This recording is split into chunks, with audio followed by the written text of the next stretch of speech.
ان کو الہ مانتے تھے. عربی زبان میں الہ ہے، آپ کی زبان میں حاجت روا، مشکل کشا.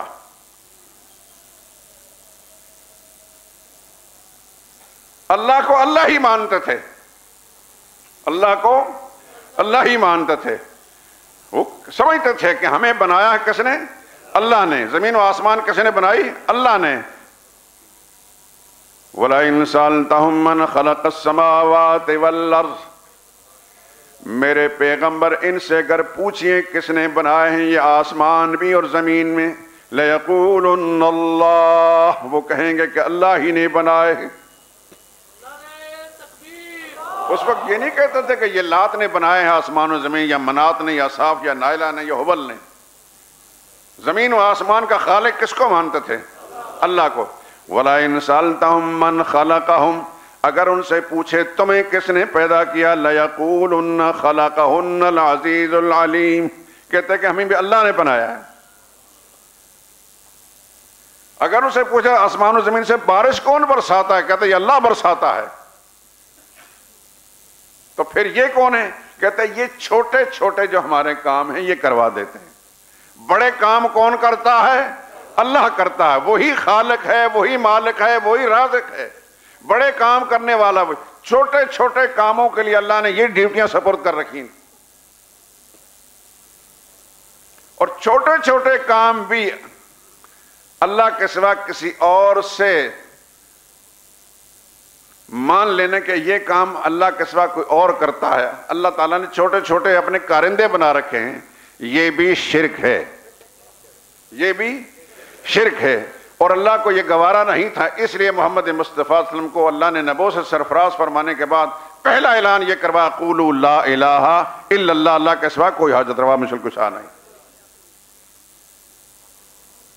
بس بگڑ گئے. اتنا جملہ کہنا تھا، سارے کے سارے بگڑ گئے.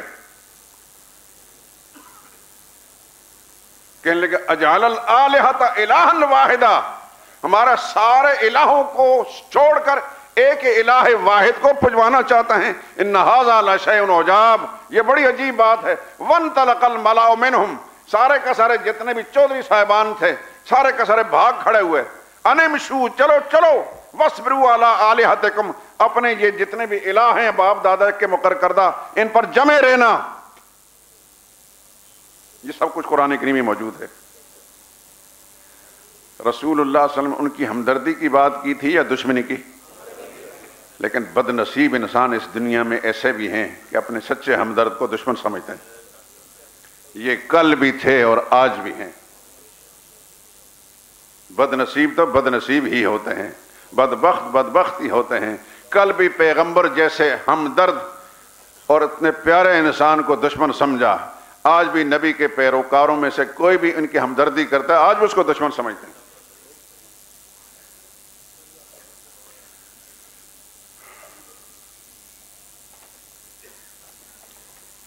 تو جس وقت حضور نے یہ اعلان فرمایا، اصل میں یہ قصہ نہیں سنانا چاہتا تھا، اور بات کہنا چاہتا تھا. اس وقت اس مجمع کے اندر صدیق اکبر موجود نہیں تھے.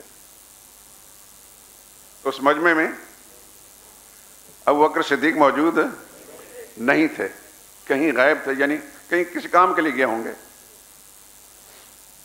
اب مکہ شہر کے اندر ایک کھلبلی مچی، گھر گھر چمگویاں شروع ہو گئی، لڑائی شروع ہو گئی.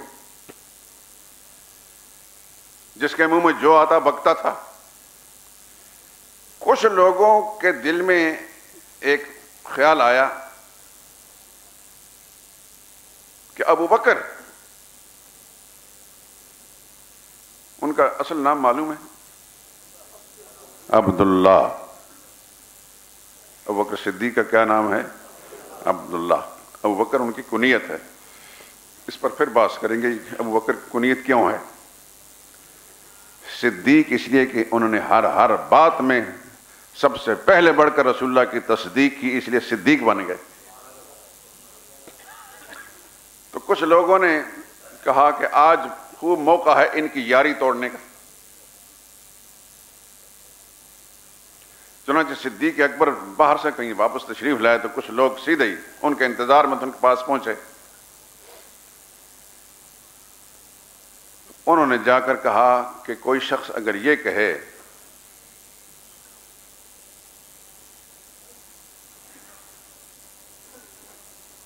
کہ مجھ پر اللہ کی وحی آتی ہے، آسمان سے مجھ پر فرشتے اترتے ہیں، اللہ کا پیغام مجھ تک پہنچتا ہے،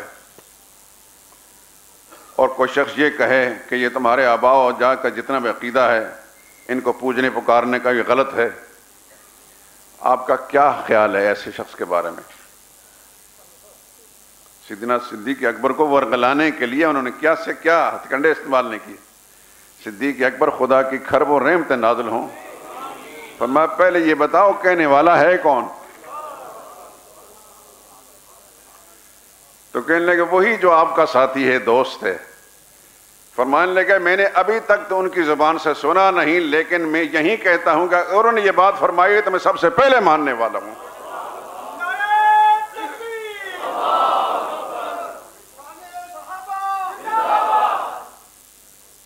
تو اس شاخ صحابہ میں سر فہرست صدیق اکبر تھے رضی اللہ تعالیٰ عنہ، اور پھر اس شاخ صحابہ میں فاروق اعظم بھی تھے رضی اللہ تعالیٰ عنہ۔ جس دن رسول اللہ صلی اللہ علیہ وسلم کا وصال ہوا ہے، آپ کا انتقال ہوا ہے، تو مسجد نبوی کے دروازے پر تلوار لے کر کھڑے ہو گئے۔ محبت کا یہ عالم تھا، عشق کا یہ عالم تھا کہ یہ لفظ بھی سننا گوارا نہیں کرتے تھے کہ حضور صلی اللہ علیہ وسلم ہم سے جدا ہو گئے، اور چلا چلا کر کہتے ہیں حضور صلی اللہ علیہ وسلم اللہ سے ملنے گئے ہیں، واپس آئیں گے، واپس آ کر پھر جہاد کریں گے، جہاد کا حکم دیں گے، اللہ کے احکام ہمیں سنائیں گے۔ خبردار کوئی شخص یہ کہے کہ حضور صلی اللہ علیہ وسلم کا انتقال ہو گیا، میں اس کی گردن جدا کر دوں گا۔ یہ کوئی ڈرامہ نہیں کر رہے تھے، محبت، حضور کی محبت میں اس قدر ڈوبے ہوئے تھے کہ انہیں اپنی جان کے ہوش بھی نہیں رہی تھی، اور بار بار صدیق اکبر فرمایا الا رسلک یا عمر، عمر ہوش کرو، عمر ہوش کرو، لیکن ان کو بات سمجھ میں نہیں آ رہی تھی۔ جس شخص کو اللہ نے اپنے نبی کے مقام، نبی کے جانشین بنانا تھا، اس کے حواس قائم رہے، کیونکہ ان کے حواس بھی اگر بگڑ جاتے تو پھر کیا باقی رہتا؟ یہ اللہ تعالیٰ کا منشا ہے۔ اور صدیق فاروق اعظم رضی اللہ تعالیٰ بدستور اسی کیفیت کے اندر ہیں جس کو کہتے ہیں کہ جذب کی حالت ہے، وارفتگی ایسی طاری ہو گئی کہ انہیں اپنی جان کا ہوش میں۔ صدیق اکبر نے جب 2-4 دفعہ کہا تو وہ نہیں مانے، یا ان کو سمجھ میں نہیں آئی بات۔ صدیق اکبر فوراً ممبر نبوی پر تشریف لے گئے صلی اللہ علیہ وسلم ورضی اللہ تعالیٰ عنہ۔ صحابہ کرام کو اشارہ کیا، سب کے سب گرتے اٹھتے غم کی تصویر بنے ہوئے پروانوں کی طرح جمع ہوئے۔ تو صدیق اکبر نے خطبہ پڑھا، خطبہ مسنون پڑھا، اما بعد ایھا الناس، لوگو،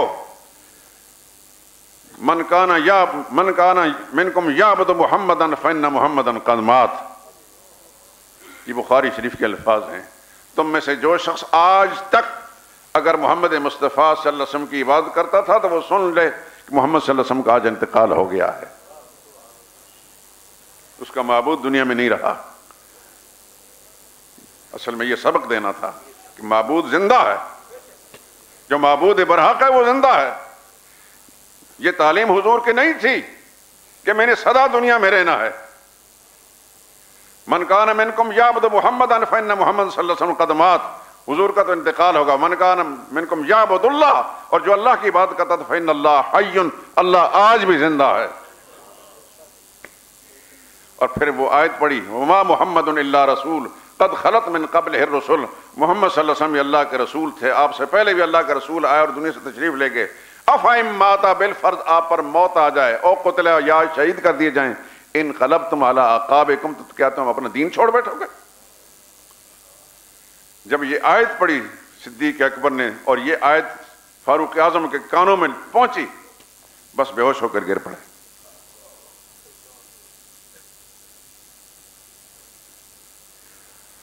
تو میں یہ کس سے نہیں سنانا چاہتا، میں صرف اپنی اس گفتگو کو اس مربوط بنانا چاہتا ہوں کہ صحابہ میں کچھ عشاق گزرے ہیں۔ صدیق اکبر کا عشق اپنے انداز کا تھا، فاروق اعظم کا عشق اپنے انداز کا تھا۔ اور ایک جھلکی میں عثمان کے عشق کی بتا دوں۔ آپ جانتے ہیں کہ بہت بڑے تاجر تھے، کروڑوں کا کاروبار بہت سارے ملکوں میں پھیلا ہوا تھا۔ شراب حرام ہونے سے پہلے شراب کا کاروبار کرتے تھے، دوسرے ممالک سے شراب خرید کر لاتے تھے، اونٹوں پر سینکڑوں اونٹ لدے ہوئے آتے تھے، اور مدینہ اس کے ماحول میں لوگ خریدتے تھے۔ عجیب بات ہے کہ شراب کا کاروبار کیا، لیکن ساری زندگی ایک چٹکی، ایک قطرہ بھی اس کا اپنے منہ میں نہیں گیا۔ یہ خدا کا عجیب نظام۔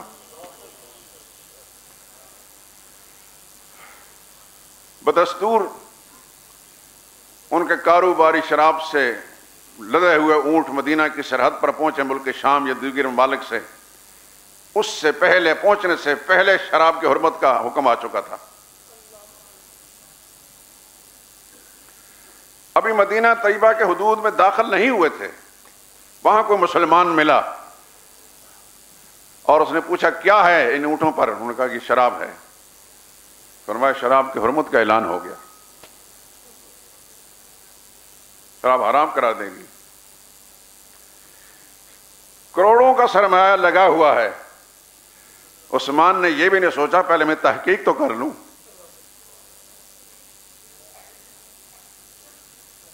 اور یہ بھی نہیں سوچا کہ چلو واپس لے جا کے انہیں ملکوں میں اونے پونے داموں بیچ کر کچھ نہ کچھ اپنا سرمایہ بچا لوں۔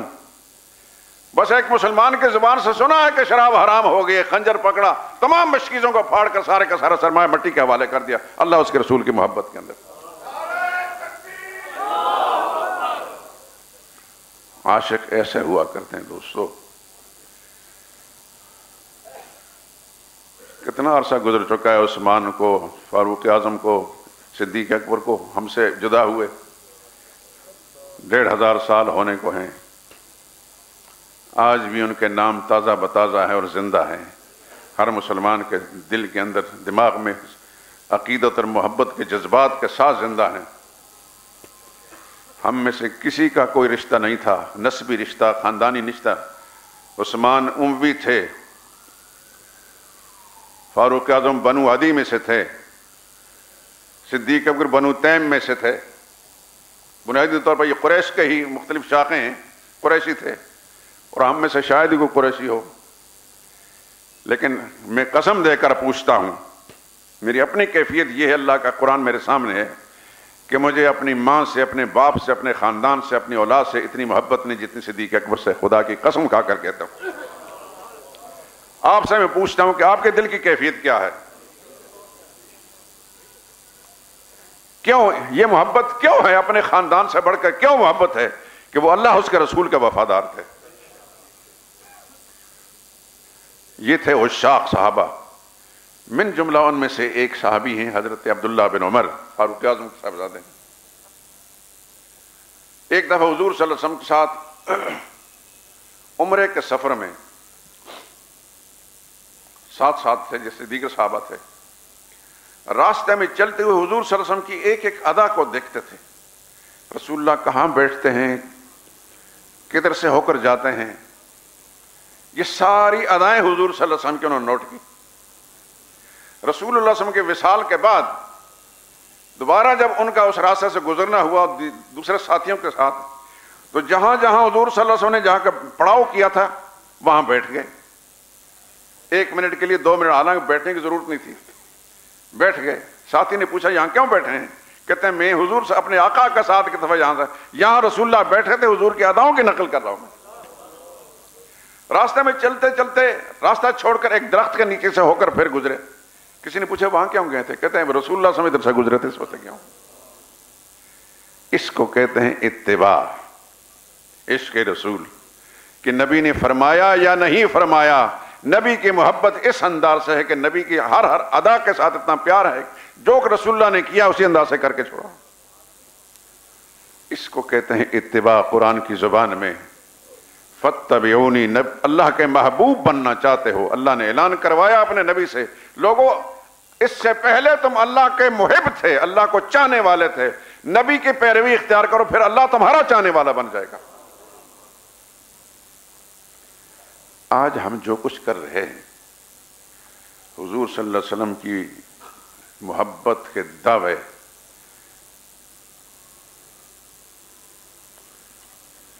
کل ہی 12 ربیع الاول گزرا ہے، سب کچھ آپ نے دیکھا، آپ کے سامنے ہوا. ایمانداری سے بتائیے، کروڑوں کا سرمایہ خرچ ہو گیا، لائٹنگ کی گئی، مکانوں دکانوں کو سجایا گیا، پہاڑیاں بنائی گئی، کیا کیا نہیں کیا گیا. ایمانداری سے بتائیے، اگر رسول اللہ صلی اللہ علیہ وسلم یہاں تشریف فرما ہوتے تو کیا اس ادا کو پسند فرماتے؟ وہ جو مسلمان کا سرمایہ ضائع ہوا ہے، کیا اس پیسے کو بچا کر معاشرے کے ان غریبوں پر جو خودکشی کرنے پر مجبور ہیں، اس پاکستان کے اندر دنیا کا واحد ملک ہے یہ، میں نے کم از کم نہیں سنا کہ غربت کے سبب سے کسی اور ملک کے اندر انسان خودکشی کر رہے ہو. کہیں پڑھا نہیں، کہیں سنا نہیں. یہ واحد ملک ہے، یہ داغ صرف پاکستانی قوم کے پیشانی پر ہے اور قیامت تک رہے گا. یہاں کے حکمران، یہاں کے سرمایہ دار کی پیشانی پر رہے گا کہ کسی کو اپنی دولت کا اندازہ نہیں ہے اور کسی کی حالت یہ ہے کہ خاندانوں سمیت خودکشیاں کر رہے ہیں. کیا یہ پیسہ بچا کر ان غریبوں تک نہیں پہنچایا جا سکتا تھا؟ ایک عورت حالات کا مقابلہ نہ کرنے کے سبب سے بچوں کو زہریلا کھانا کھانے کے بعد خود بھی اس نے زہر کھا لیا. ایک دوسرے آدمی کا قصہ آپ نے اخباروں میں پڑھا ہوگا کہ اس نے اپنے بچوں کو زہریلا کھانا کھلانے کے بعد خود کنپٹ میں گولی مار کر اپنے آپ کو ختم کر دیا. کیا خوشی سے انسان کو موت قبول کرتا ہے؟ انسان موت کو قبول کرتا ہے؟ کوئی انسان خوشی سے مرنا نہیں چاہتا. ایسا لگتا ہے کہ حالات اتنے ناگفتہ بے ہو چکے ہیں کہ وہ انسان ان میں حوصلہ نہیں ہوتا اور اپنے آپ کو موت کے حوالے کر دیتے ہیں. کیا اللہ تعالیٰ اس ملک کے سرمایہ دار سے نہیں پوچھے گا؟ اس ملک کے ملا سے نہیں پوچھے گا؟ یہاں کے پیر سے نہیں پوچھا جائے گا؟ یہاں کے حکمران سے نہیں پوچھا جائے گا؟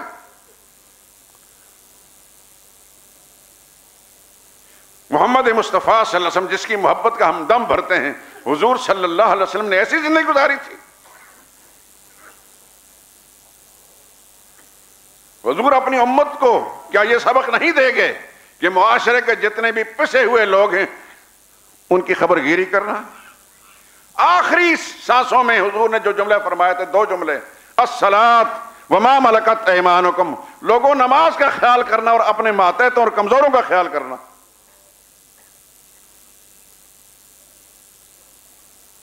پاکستان ایسا ملک ہے کہ یہاں کے دولت مند کو اپنی دولت کا اندازہ نہیں ہے، اور یہ وہ ملک ہے کہ جہاں 1 3 4 5 افراد پر مشتمل کنبے کو ایک مرلے کا ذاتی کٹیا بھی نصیب نہیں.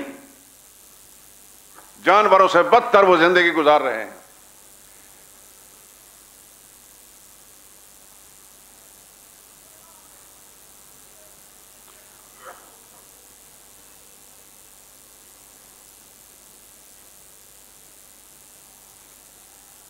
جس نبی کی میلاد منائی جا رہی ہے، جس نبی کی محبت اور ان کے ساتھ عشق کے دعوے کیے جا رہے ہیں، رسول اللہ صلی اللہ علیہ وسلم کی ذرا اپنی زندگی تو دیکھیے.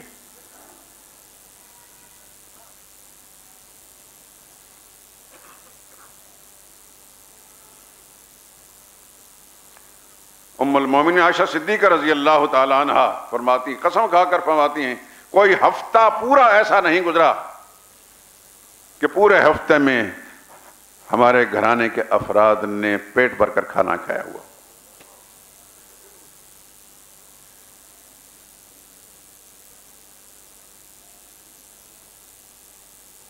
کہ حضور صلی اللہ علیہ وسلم نے غریبوں کے ساتھ ہمدردی کرنے کی کوئی تعلیم نہیں دی.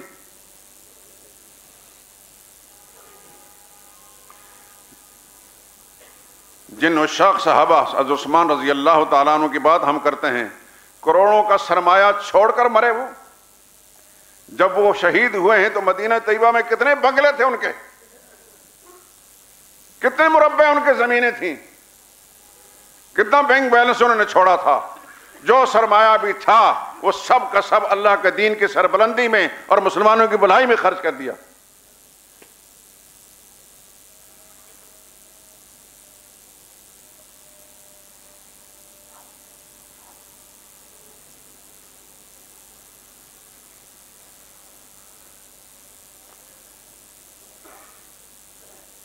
اللہ کی محبوبیت کے تقاضوں میں سے ایک تقاضا یہ ہے کہ اتباع رسول ہو.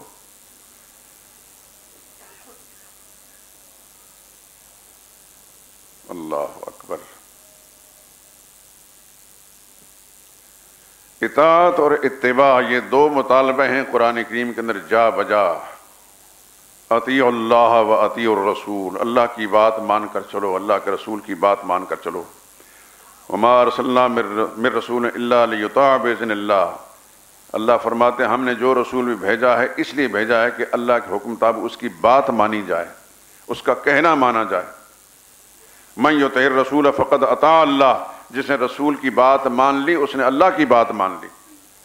انداز بدل بدل کر قرآن کریم نے ایک ہی مدعا بیان کیا ہے کہ رسول اس لیے بھیجے ہیں کہ صرف محبت کے ڈونگرے نہ برسا جائیں، عشق رسول کے نعرے نہ لگائے جائیں، عملی زندگی میں رسول اللہ صلی اللہ علیہ وسلم کی اتباع اور پیروی اختیار کی جائے. حضور صلی اللہ علیہ وسلم نے اپنی حیات طیبہ کے اندر کیا غریبوں کی ہمدردی نہیں کی تھی؟ کیا صحابہ اکرام کو یہ سبق نہیں پڑھایا تھا؟ حضور صلی اللہ علیہ وسلم کے زمانے میں وہ دور جس کے اندر رسول اللہ صلی اللہ علیہ وسلم کے گھر کے اندر کئی کئی دن چولہا نہیں جلتا تھا، اور کتابوں میں آتا ہے کہ رسول اللہ صلی اللہ علیہ وسلم پیٹ پر پتھر باندھتے تھے. کیا اس زمانے میں ایسا بھی ہوا، ایسی کوئی مثال بھی ہے کہ کوئی مسلمان بھوک سے مر گیا ہو یا بھوک کے سبب سے اس نے اپنی یا اپنے بچوں کی خودکشی کی ہو؟ یہ نبی کا کلمہ کس لیے پڑھا جاتا ہے؟ صرف اپنے آپ کو فریب دینے کے لیے یا دوسروں کو دھوکہ دینے کے لیے کہ میں مسلمان ہوں. لیکن میں آپ کو مسلمان سمجھتا، آپ مجھے مسلمان سمجھتے ہیں، لیکن میرے مسلمان سمجھنے سے یا آپ کے مسلمان سمجھنے سے مسلمان بن نہیں جائیں گے. دیکھنا یہ کہ اللہ کے ہاں جو رجسٹر ہے، جو دستاویز ہے کسی کے مسلمان ہونے کے یا کافر ہونے کی، اس میں ہمارا نام کس فہرست کے اندر لکھا ہوا ہے؟ یہاں تو ہم سارے مسلمان ہیں.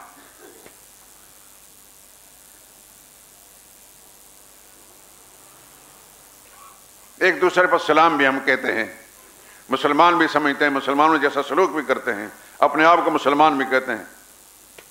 حضور صلی اللہ علیہ وسلم کے ساتھ محبت کے بھی بڑے بڑے بلند بانگ دعوے کرتے ہیں، صدقے یا رسول اللہ، اپنے انگوٹھے بھی چوم لیتے ہیں. کیا پوری زندگی صبح سے شام تک اور شام سے صبح تک ایک ایک ادا پیغمبر صلی اللہ علیہ وسلم کی معلوم کرنے کے بعد اس کے تقاضے پورے کرتے ہیں؟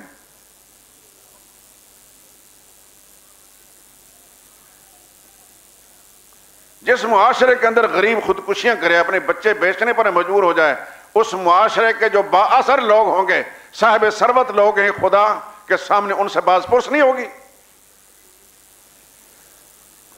اور یہ جو مسلمان کا پیسہ یوں برباد ہوتا ہے، کیا صاحب اقتدار کی ذمہ داری نہیں ہے کہ وہ قوم کو یہ سبق پڑھائے کہ اس پیسے کو یوں برباد نہ کیا جائے؟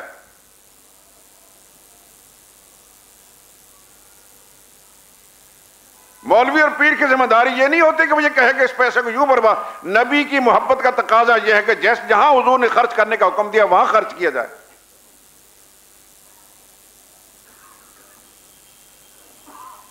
خدا کی قسم، نہ ہمارے جبہ و دستار کی اللہ کے ہاں کو قیمت ہوگی، نہ صاحب اقتدار کی کوئی قیمت ہوگی، نہ کسی پیسے والے کی. وہاں تو پھر ایک ایک پائی کا حساب لیا جائے گا. یہاں ہم خود فریبی کا شکار ہیں، ایک دوسرے کو دھوکہ دے رہے ہیں.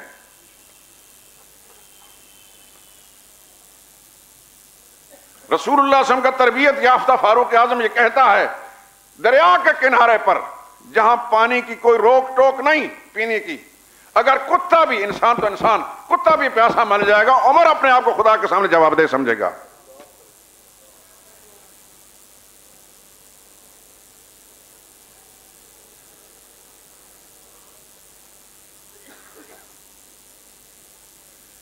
راتوں کو گشت کرتے ہیں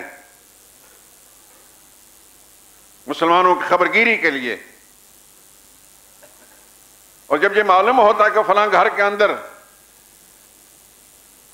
راشن موجود نہیں ہے، خود جاتے ہیں بیت المال سے راشن، نوکر ملازم کو بھی خادم کو بھی نہیں کہتے، کہتے یہ ذمہ داری میری، بوجھ میرا ہے، عمر کا بوجھ ہے، عمر نے اٹھا کر پہنچانا ہے۔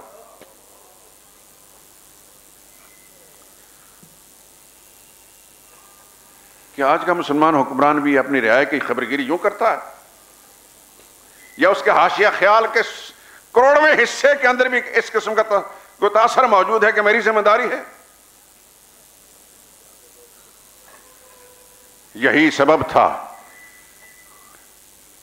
کہ بیت المال کے اونٹوں کو چرانے کے لیے مدینہ سے باہر چلتے چلتے ایک وادی کے اندر جا کر لیٹ کے درخت کے نیچے مسلمانوں کو امیر المومنین، جس کے روب اور جلال سے دنیا کے بڑے بڑے سلاطین اور بادشاہوں کی نیندیں اڑی ہوئی ہیں، باہر دوسرے ملک کا کوئی نمائندہ آتا ہے امیر المومنین سے ملنے کے لیے، پوچھتا ہے تمہارا بادشاہ کون ہے؟ کیونکہ اپنے ملک کے کر و فر اور شان و شوکت بادشاہوں کی اس نے دیکھی تھی، دیکھا مدینہ میں سب سادی زندگی، یہاں تو کوئی ایسی شکل نظر نہیں آتی، نہ کوئی دارالحکومت ہے، نہ کوئی کیا کہتے ہیں صدر مملکت کا کوئی محل ہے۔ انہوں نے تو بادشاہ دیکھے تھے، بادشاہوں کی شان و شوکت دیکھی تھی، پوچھا تمہارا بادشاہ کہاں رہتا ہے، اس کا محل کہاں ہے؟ کہنے کون سا بادشاہ؟ کہنے لگا تمہارا بادشاہ؟ کہنے یہاں تو کوئی بادشاہ نہیں ہوتا، کہ مذاق نہ اڑا بھائی، میں دوسرے ملک سے آیا ہوں، تمہارے بادشاہ نے ہمارے بادشاہوں کی نیندیں اڑا رکھی، بادشاہ ہی نہیں ہوتا؟ کہتے بادشاہ نہیں ہوتا، ہمارا امیر المومنین ہے۔ کہتے چلو امیر المومنین کہتے ہیں وہ کہاں ہیں؟ کہنے لگے وہ بیت المال کے اونٹ چرا رہے ہوں گے کسی وادی کے اندر۔ میرے دوستوں میں بول رہا ہوں، آپ سن رہے ہیں، ذرا اس کیفیت پر تاریخ کیجئے۔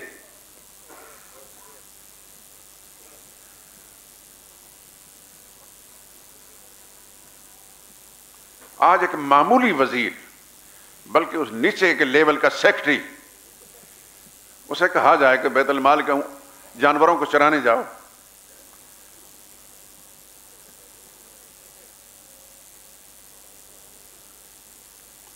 رب کعبہ کی قسم کھا کر کہتا ہوں، جس سچی کتاب قرآن، جب تک کسی شخص کا سچا تعلق اللہ کی ذات کے ساتھ نہ ہو، اللہ کے اس پاک پیغمبر کے ساتھ نہ ہو، اس کے اندر غرور تکبر کوٹ کوٹ بھرا ہوتا ہے۔ اللہ سے دعا مانگا کریں، یا اللہ ہمارے اندر سے غرور تکبر نکال دے، عاجزی اور تواضع اور خاکساری پیدا کر دے، اور ہمارے ایسا احساس پیدا کر دے کہ ہم اپنے آپ سے ہر انسان کو بہتر سمجھیں۔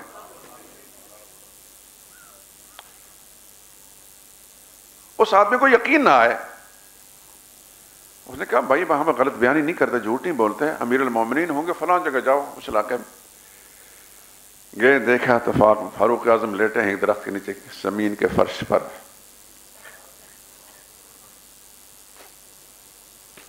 وہ انسان حیران ہو گیا، اور اس کی بے اختیار اس کی زبان سے یہ جملہ نکلا، عمر تیرے بارے میں سنتے تھے تو بڑا عدل و انصاف والا ہے، واقعتاً آج میں اپنی آنکھوں سے دیکھ رہا ہوں کہ تو نے عدل کیا ہے، انصاف فراہم کیا ہے لوگوں کو، فَأَمِنْتَ، تو پھر تجھے خود بھی امن ملا، تمہیں کسی پروٹوکول کی اور کسی چوکیدار کی اور کسی پہرے دار کی اور کسی لٹھ بردار اور بندوق بردار کی ضرورت نہیں، فَنِمْتَ، اور تجھے نیند بھی آ گئی، تجھے نیند بھی کچے فرش پر آ گئی۔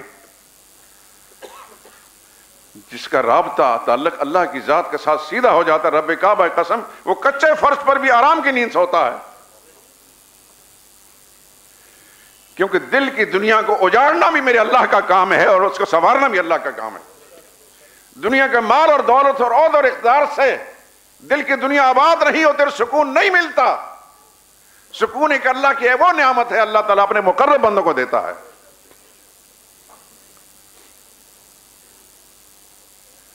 میرے دوستو، بات میں کر رہا تھا، مضمون کہاں سے شروع کیا اور کہاں ختم، یہ ایک لامتناہی مضمون ہے۔ بات ہے حضور صلی اللہ علیہ وسلم کی اتباع کے بغیر اللہ کی محبوبیت نہیں مل سکتی۔ اس موضوع پر انشاءاللہ آگے بھی گفتگو کریں گے، دعا کریں کہ اس وقت تک اللہ تعالیٰ ہمیں زندگی دے۔ سبحانک اللہم و بحمدک، لا الہ الا انت۔